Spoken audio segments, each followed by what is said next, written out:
اور اپنی پہچان کا مطلب یہ نہیں ہوتا کہ آپ اپنے آپ کو منوانے کے لیے نکل کھڑے ہوں۔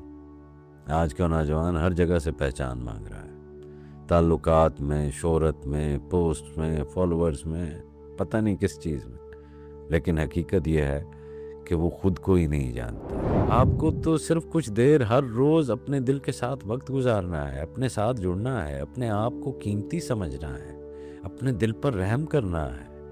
تم جو ہو اس سے بات کرو نا۔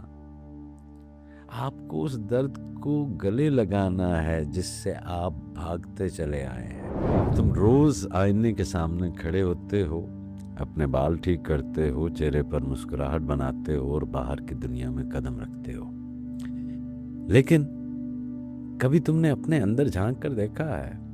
کبھی اپنے آپ سے سوال کیا ہے کہ میں کون ہوں؟ سب سے اہم سوال۔ آپ کو دنیا نے سکھایا ہے کہ سوال دوسرے سے کرنے ہیں۔ بھائی ہم درویش لوگ تو کہتے ہیں دوسرے سے سوال تو وہ کرے جو اپنے آپ سے پہلے سوال کر چکا ہو۔ دوسرے کو کٹہرے میں تو تب کھڑا کریں جب آپ نے اپنے آپ کو کٹہرے میں کھڑا کیا ہو۔ آپ دوسروں کو جج کرنے میں لگے ہیں without judging yourself۔